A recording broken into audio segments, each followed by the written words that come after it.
आज नहीं। भैया उस घटना को अगर हम याद करेंगे, क्योंकि हम सीएए को अगर जानना है तो उस घटना को भी हमें याद करना जरूरी है। एक अंग्रेजी अफसर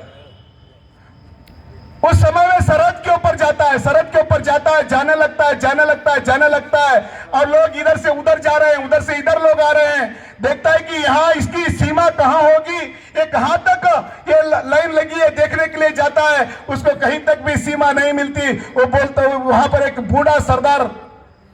बूढ़ा हमारा सरदार भाई उस अंग्रेजी अफसर के सामने आता है। उसके पास एक छोटा सा लड़का है, उसको कंधे पर बैठा लेकर आ रहा है। वो अंग्रेज अधिकारी के सामने आकर के खड़ा हो जाता है, बोलता है, देखिए हमने किस गलती की सजा भुगती है पता नहीं, मैं जहां मुझे जाना है वहां तक पहुंचूंगा, मुझे पता नहीं है, मैं आपसे विनती करता हूं मेरे पोते को ले जाकर के वहां तक पहुंचा दो। इस प्रकार की विनती वो करता है। तो कितनी तकलीफ लेकर के वो यहां पर आए हैं। अरे उनको नागरिकता देने की बात है, किसी की नागरिकता छीनने की बात नहीं है। बवाल बनाया जा रहा है, नागरिकता छीन ले जाएगी। कोई नागरिकता किसी की, भारत में जो जन्मे हैं वो नागरिक भारत के हैं, किसी की नागरिकता छीनी नहीं जाएगी। लेकिन इनको वो मुद्दे से लड़ाई नहीं है। ये नागरिकता का तो एक बहाना है। उनको लगा है कि मोदी जी की सरकार आई है, दुनिया में आज इतनी बड़ी सरकार बनी है, जहां जहां भी इस देश के प्रधानमंत्री जाते हैं लाखों की संख्या में लोग उमड़ते हैं वहां हमको देखने के लिए। और जो राष्ट्र उनका विरोध करते थे, हत्यारे कहते थे, आज ऐसा अमेरिका भी उनको कारपेट डाल करके बुलाता है। लेकिन कुछ लोगों को लगने लगा मोदी जी की छवि ऐसे ही चली जाएगी तो शायद हमारा कोई आता पता भी नहीं रहेगा। भैया पते की लड़ाई है। सीए सभी जानते हैं उसके अंदर क्या है, कुछ भी नहीं है सीए के अंदर। यह हमें जानने की जरूरत है, हम सभी को पढ़ने की जरूरत है। उसके अंदर कोई नहीं है। और यह सीए का विधेयक इस सरकार ने नहीं लाया, इस सरकार ने सीए का विधेयक नहीं लाया है। 70 साल से जो भी सरकारें यहां पर आई हैं, उन्होंने कहा है कि जो पाकिस्तान से पीड़ित होकर के आए हैं, तकलीफ में आए हैं, जो यह दर-दर की ठोकरें खा रहे हैं, उनकी कोई गलती नहीं है, उनको आसरा देना चाहिए। और केवल भारत ही उनको आसरा दे सकता है, उसको देना चाहिए। सारी सरकार ने बातें की है और हमारी सरकार, मोदी सरकार ने उनको आसरा देने का काम किया है। बातें नहीं किया, आसरा देने का काम किया है।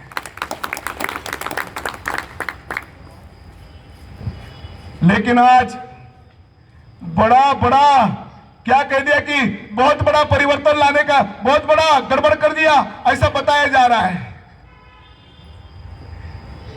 भैया इनको इसकी चिंता नहीं है। इनके मन में जो है ना, 70 साल से धारा 370 लेकर के बैठे थे। क्या था धारा 370 में?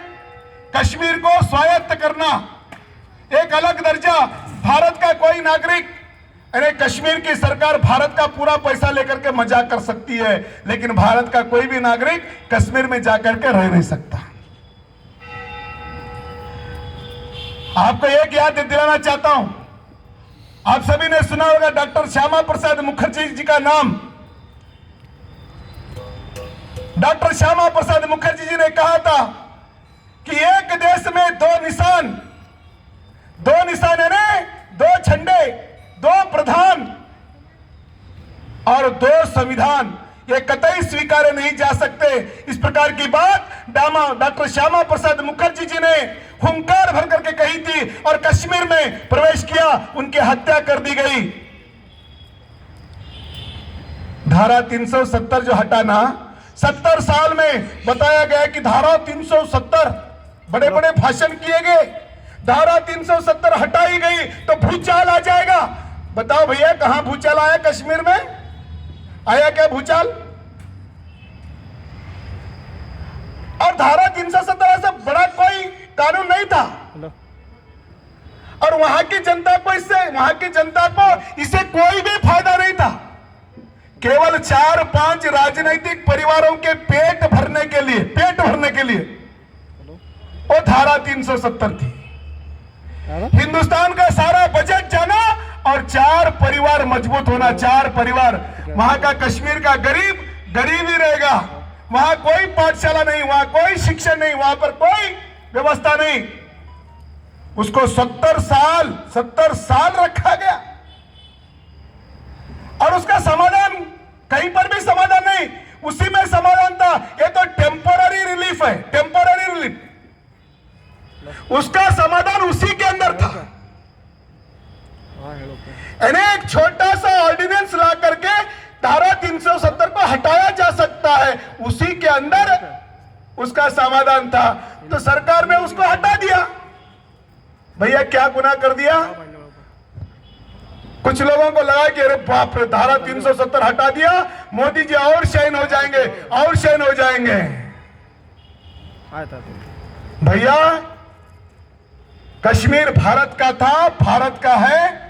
आने वाले जब तक हमारी धरा है तब तक कश्मीर भारत माता का मुकुट है। इसे कोई भी हमसे अलग नहीं कर सकता। बातचीत अगर कोई हो सकती है, किसी मुद्दे के ऊपर बातचीत हो सकती है, तो हमारे जो कश्मीर का भाग पाकिस्तान ने कब्जा लेकर के पीओके में बैठा है ना, वो पीओके को लेने की बात हो सकती है, कश्मीर की कोई बात नहीं हो सकती। धारा 370 के लिए सीए को लेकर के लड़ाई की जा रही है, क्योंकि मुद्दे भी आपने यही रखे हैं ना। मोदी जी ने मुस्लिम बहनों के लिए 3 तलाक का कानून ला लिया। उनको भी कानून अधिकार मिलना चाहिए, उनके भी जीवन में उनको भी सम्मान मिलना चाहिए। जैसे सभी भारत के माताओं को हिंदुस्तान के कानून की सुरक्षा मिलती है, ऐसी सुरक्षा उन बहनों को भी मिलना चाहिए। किसी भी हमारे बहन का जीवन बीच में अधूरा नहीं होना चाहिए, इसीलिए 3 तलाक का कानून लाया। लगा कि ये तो मुस्लिम बहनों को भी अपना भाई बन गए, मुस्लिम बहनों के भी भाई बन गए मोदी जी, इसलिए उनको लगा कि इसका कुछ करना चाहिए।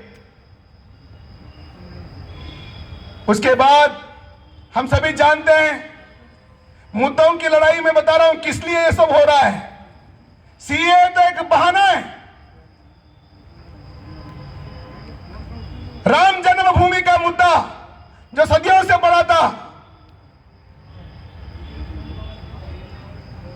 इस देश के कोटि जनमानस के आराध्य भगवान जिसके हम आराधना करते हैं, जिसका नाम जन्म से लेकर के मृत्यु तक हमारे साथ में जुड़ा है।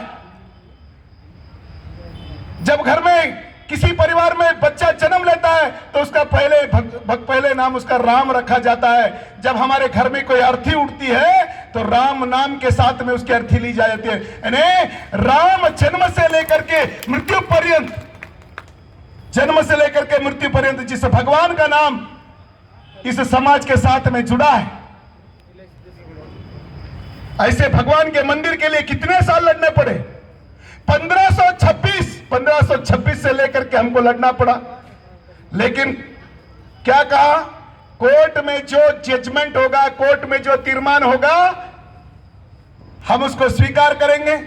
सुप्रीम कोर्ट ने कह दिया, सुप्रीम कोर्ट ने आदेश कर दिया, इसमें कोई सरकार का काम नहीं है। सुप्रीम कोर्ट जो सारी देश की जनता जिसको मानना चाहिए, सुप्रीम कोर्ट ने कह दिया कि भगवान राम का जन्म है, वहां पर मंदिर का निर्माण होना है। मोदी सरकार में सारे काम हो जा रहे हैं। आने वाले दिनों में हमारा कोई पता नहीं रहेगा। आने वाले 25 सालों तक यही राष्ट्रभक्त देश पर शासन करेंगे। इसलिए सीएए का मुद्दा लेकर के देश में एक माहौल खराब करने का काम कर रहे हैं। सीएए सभी जानते हैं, उसमें कुछ भी नहीं है। नागरिकता किसी की छीनने की बात ही नहीं है। नागरिकता देने की बात है, नागरिकता देने की बात है। और बोलते हैं, बताया जा रहा है कि एनआरसी लाएंगे, एनआरसी लाएंगे। एनआरसी मैं आपको बताना चाहता हूं, एनआरसी केंद्र सरकार ने नहीं लाया है, एनआरसी केंद्र सरकार ने नहीं लाया है। एनआरसी सुप्रीम कोर्ट के जजमेंट के आधार के ऊपर, सुप्रीम कोर्ट के जजमेंट के आधार के ऊपर आसाम में चल रही है एनआरसी। क्यों? क्योंकि वहां पर बांग्लादेश से लाखों की तादाद में घुसपैठिए घुस करके आसाम की संस्कृति को नाश कर रहे थे। तो आसाम के लोगों ने तय किया कि हमें नेशनल सिटीजनशिप ऑफ रजिस्ट्रेशन हमको चाहिए। आसाम के लोगों ने सुप्रीम कोर्ट की गुहार लगाई और सुप्रीम कोर्ट में जजमेंट हुआ कि वहां पर एनआरसी यानी नेशनल रजिस्ट्रेशन ऑफ सिटीजनशिप उनको देना चाहिए। भाइयों, उसी के आधार के ऊपर चल रहा है और केवल एक जात धर्म के आधार के ऊपर एनआरसी नहीं है। वहां पर रहने वाले सभी हिंदू, मुस्लिम, क्राइस्ट, ईसाई, बौद्ध, जैन, वहां रहने वाले सभी के लिए नेशनल रजिस्ट्रेशन सर्टिफिकेट के लिए वहां पर चल रहा है। लेकिन बताए कि सारे हिंदुस्तान में लाएंगे, आपको क्या तकलीफ हो रही है? अरे भाई, हमको भी तो अपने देश का रजिस्ट्रेशन सर्टिफिकेट चाहिए। ये समाज देख करके ये सर्टिफिकेट नहीं लाया जा रहा भारत में रहने वाले सभी के लिए, लेकिन ये लागू यहां पर हुआ ही नहीं है। लेकिन उसको लेकर के बवाल हो रहा है और साथ में बोल रहे हैं कि एनपीआर ला रहे हैं, एनपीआर ला रहे हैं। भाइयों, मैं क्यों बता रहा हूं आपको? क्योंकि हम छत्रपति शिवाजी महाराज के प्रतिष्ठान वाले हैं। जनता में जो भूल पैदा करके एक माहौल को बिगाड़ने का काम हो रहा है, उसको बताने का काम हमको करना है। ये एनपीआर, ये तो हर 10 साल में एक सहज प्रक्रिया है भाई। हर 10 साल में एक बार इस देश में जनगणना होती है और उस जनगणना में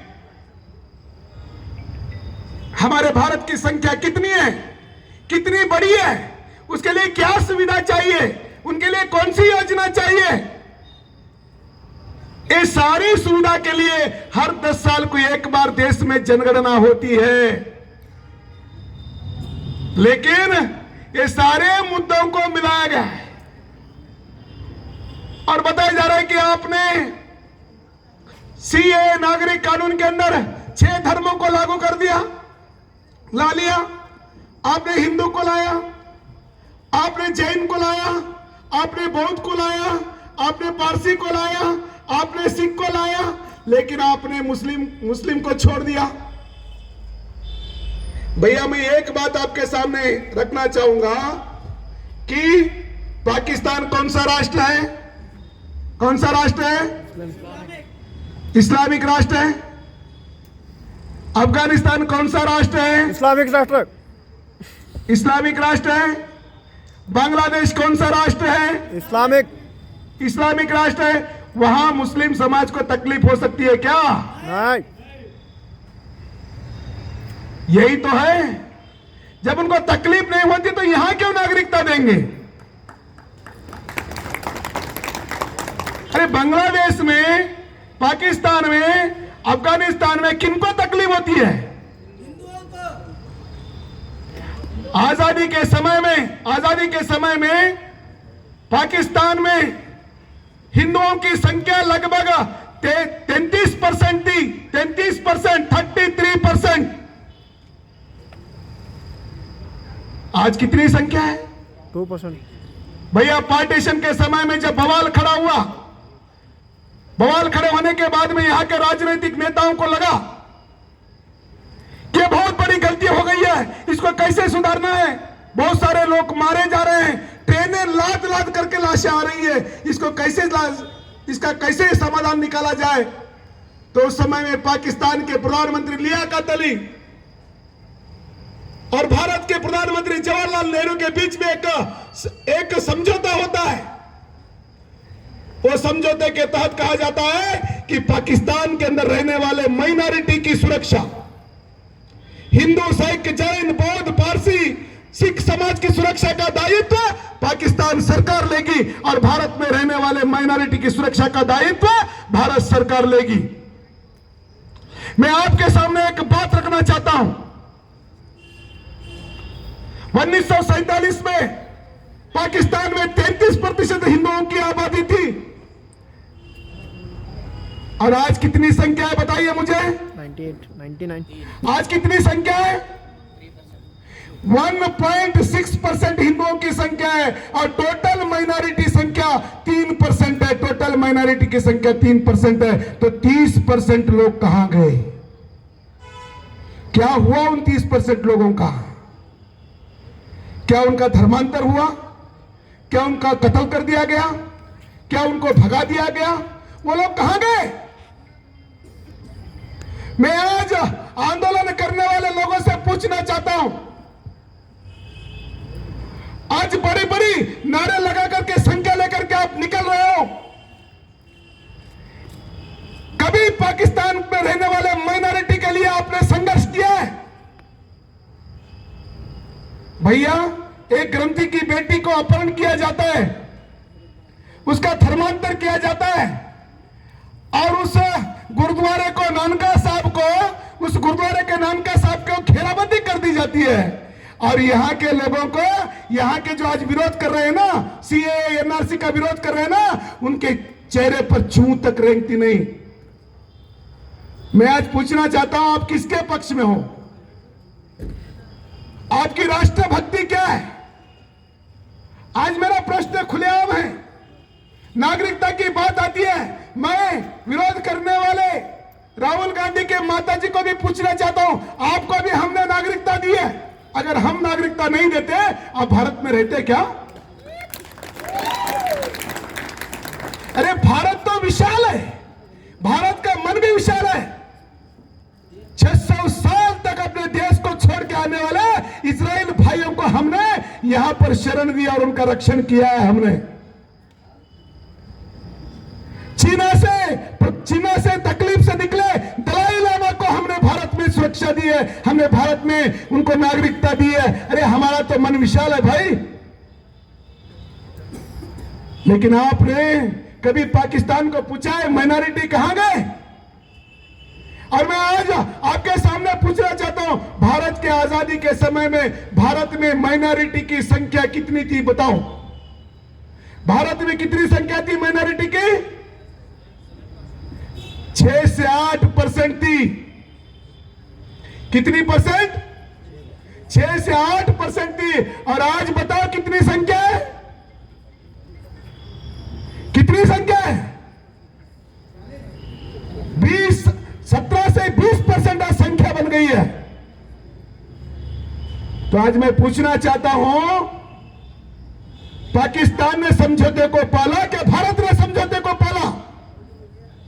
किसने समझौते को पाला? भारत ने समझौते को पाला है। भारत ने सभी को स्वीकार किया है।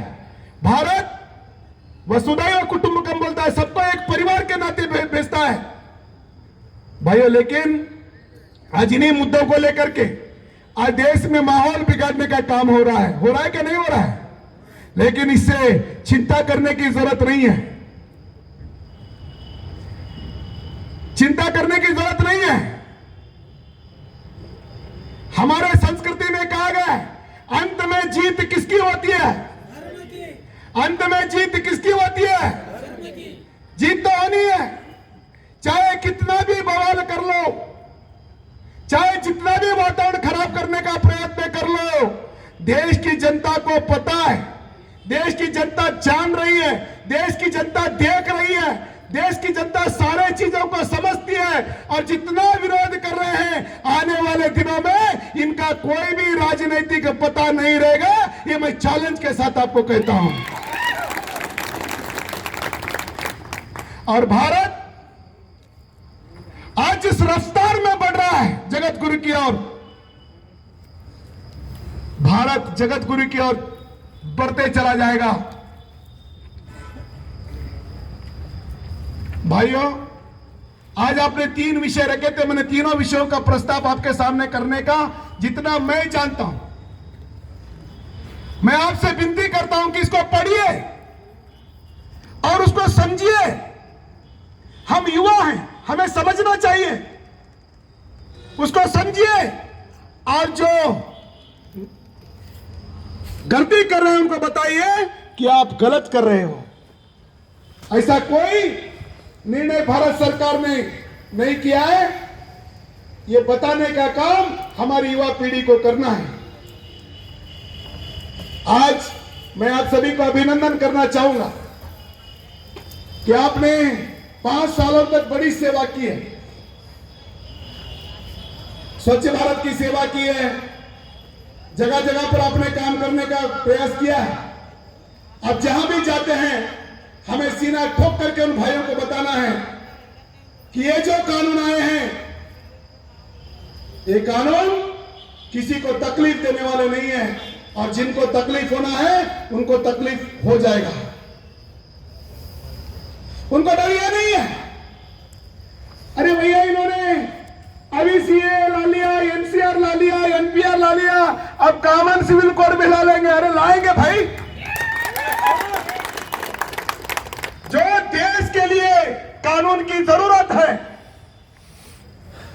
देश के लिए कानून की आवश्यकता है, ऐसे कानून डॉक्टर बाबा साहेब अंबेडकर जी ने संविधान में जिस प्रकार से हमें मार्गदर्शन किया है, ऐसे कानून देश के विकास के लिए जरूर कानून आएंगे भाइयों। इसलिए हमें एक जनमन तक पहुंचाने का काम करना है। और दुनिया में हमें ऐसे लग रहा है कि सरकार, प्रधानमंत्री पहले भी हुआ करते थे, आज हमको प्रधानमंत्री ऐसे लग रहा है कि नहीं लग रहा है?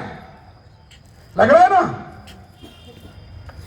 पहले के प्रधानमंत्री पड़ोसी राष्ट्र हमारे देश में घुसते थे तो बोलते थे कि भैया थोड़े से पीछे हट जाओ, थोड़ा पीछे हट जाओ, वो आने दो। तो पड़ोसी चीना के लोग, पाकिस्तान के सैनिक लोग हमारे हिंदुस्तान में आकर के फुटबॉल खेल करके जाते थे क्या नहीं जाते थे? आज आते हैं क्या? आते हैं क्या? एक कदम अंदर रखेंगे तो 10 कदम हमारी सेना उनके घर में घुस सकती है। आपने बालाकोट भी देखा, आपने एयर स्ट्राइक भी देखा भाई। इसलिए निश्चिंत रहिए, इन ये जो आंदोलन कर रहे हैं इनको भी समझ आ जाएगा कि ये देखिए, हमारे पास एक बात है, जो सोया है उसको जगाना आसान है, जो सोता है उसको जगाना आसान है, जो सोने का नाटक करता है उसको जगाना आसान है क्या? इसलिए सोने का नाटक करने वाले बहुत सारे कुछ लोग हैं, टुकड़े टुकड़े गैंग, वो चली गई थी, उसका कोई अता पता नहीं था टुकड़े टुकड़े गैंग का। जैसे ही एक मुद्दा मिल गया सारे टुकड़े टुकड़े गैंग इकट्ठा हो गए, आ जाओ आ जाओ आ जाओ। मैं टुकड़े टुकड़े गैंग को भी ये बताना चाहूंगा कि भैया तुम कितना विरोध करेंगे उतना लापता, उतना तुम लुप्त होते जाओगे। इसलिए एक सुदृढ़ मन से मैं आपके सामने कहना चाहूंगा कि हम तो राष्ट्रभक्त हैं, भारत माता का पूजन करने वाले हैं। हम सवेरे उठते हैं तब भी जमीन को हाथ लगा करके बोलते हैं, समुद्र वसने देवी पर्वत स्तन मंडले विष्णुपति नमस्तुभ्यम पाद स्पर्श क्षमस्व। हम धरती माता का वंदन करके उठने वाले हम लोग हैं। सवेरे उठते हैं, अपने हथेलियों को देखते हैं तो बोलते हैं, कराग्रे वस्ते लक्ष्मी कर्मते सरस्वती कर्मूले तु गोविंदा प्रभाते कर दर्शनम। इस प्रकार की भावना रखने वाले हम हैं। राष्ट्र देव की उपासना करने वाले हम हैं। छत्रपति शिवाजी महाराज की उपासना करने वाले हम हैं। महाराणा छत्रसाल की उपासना करने वाले हम हैं। राणा प्रताप की उपासना करने वाले हम हैं। हमारे पास छात्र खून भी है, देश की रक्षा के लिए उबलता भी है, और देश की रक्षा के लिए हम डट करके खड़े भी हो सकते हैं, डट करके भिड़ भी सकते हैं। इस संदर्भ में हम भी ऐसे समय में, आज बोलते हैं स्वर्ण युग चल रहा है, सोने का युग स्वर्ण युग कहते हैं इसको, स्वर्ण युग चल रहा है। देश में ऐसे समय में हमें भी जन्म लेने का अधिकार मिला है। हम भी सौभाग्यशाली हैं। हम कहते थे कि भैया आजादी की लड़ाई हो गई, आजादी की लड़ाई हो गई, हमने देखा नहीं, लेकिन आज जो भारत को जगत गुरु बनाने की आजादी की लड़ाई चल रही है, इस समय में हम जन्मे हैं, हम बहुत सौभाग्यशाली हैं। और इस समय में अपना जो यौवन है, आप जो संगठन बना के काम कर रहे हैं, अपना जो यौवन है अपने मातृभूमि के लिए समर्पित करें, अपने देश के लिए समर्पित करें। समय बहुत हुआ है, बोलते जाएंगे तो समय बहुत लंबा होता जाएगा, और कभी बुलाएंगे तब हम आप आकर के चार विचार आपके सामने रखेंगे। बहुत बहुत धन्यवाद। जय हिंद, जय भारत।